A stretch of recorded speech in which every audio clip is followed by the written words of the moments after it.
Now, several major British institutions and companies have apologised for their involvement with slavery.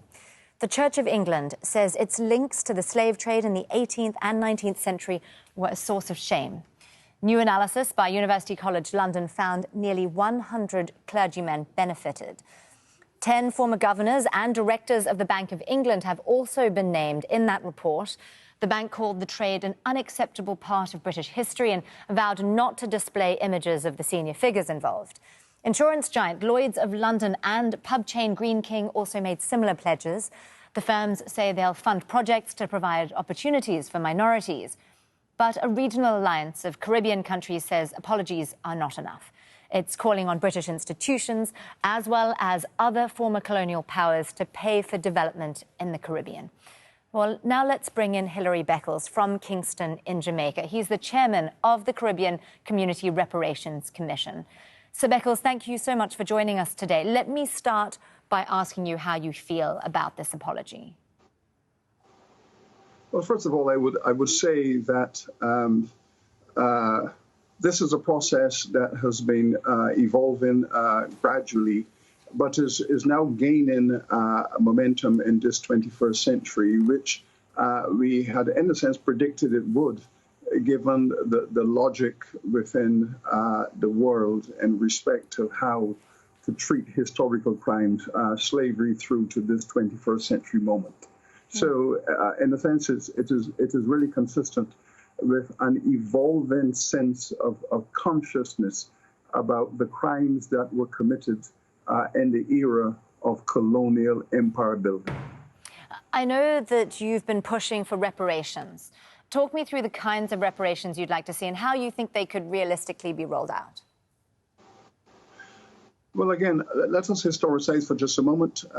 These crimes that were committed, slavery, native genocide, the globalization of African slavery, all of these were processes that helped to build the modern Western world. The entire Atlantic industrial culture on both sides, the American side, the European side, built upon these crimes. And it took all of the 19th century to uproot chattel slavery in the Western world. It took 100 years, legislation, country by country, to eradicate slavery.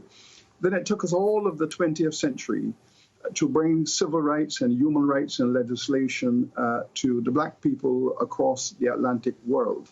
Another 100 years to get those human rights and civil rights recognized. And now we're faced with the 21st century, and the inescapable, inexorable logic in all of this is that this is the moment of reparatory justice for the victims and their descendants. So this is the time, and this 21st century is going to be the century of reparations. In fact, it is quite clear that already it is shaping up to establish that reparatory justice for all of these crimes that have been committed will be the greatest political movement of the 21st century. Sure. What we're looking for is development.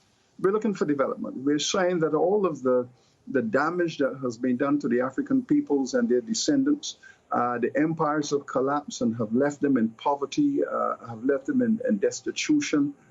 Across the Caribbean, what we see is the legacy of European colonization, the poverty, the slum existence, the public ill health, very poor infrastructure. The European countries having extracted wealth through the slavery, using the Caribbean as a core, have walked away and have left the region in dire straits. So what reparations is calling for is a development model, a strategy that says you must come back to the site of the crimes and you must assist the citizens and their governments in cleaning up the mess that you have left behind that continues to debilitate and harm the descendants of these societies.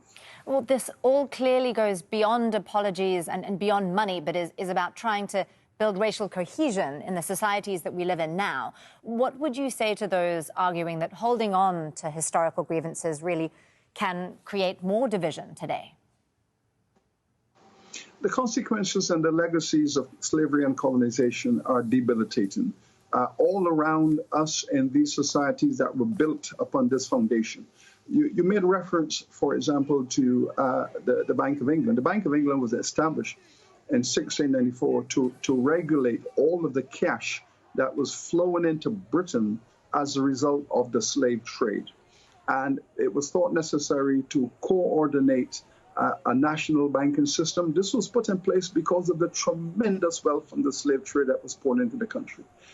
Church of England participated in all of this. I am from the island of Barbados, and I grew up in the neighborhood not very far away from the Codrington plantations. The Codrington plantations were owned by the Church of England. Hundreds of slaves were owned by the Church of England. The slaves were branded on their shoulder with the letters C of E, Church of England.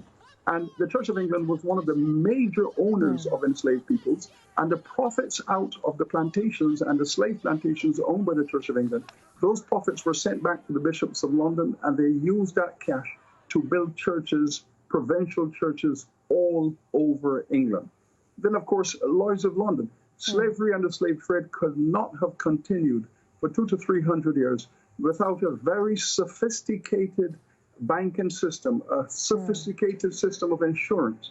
It could not have gone on without Lloyd's of London. They were the financial brains and the financial infrastructure that enabled all of this to happen, and they did very well financially. So these institutions, they do need to come back to the site of their enrichment and participate in the legacies. This is not unreasonable. This is moral, this is just, and this is the kind of standard management thinking that one would expect in this 21st century. To issue statements of regret and apology from a distance as a public relations exercise, as an exercise in public spectacles, unacceptable and absolutely rejected by the people in the Caribbean. What we're asking for is dialogue, negotiation, and the participation in a system of economic development that will help these societies to move forward. Hilary Beckles there, the chairman of the Caribbean Community Reparations Commission. Thank you for joining us, sir, on Al Jazeera. You're most welcome.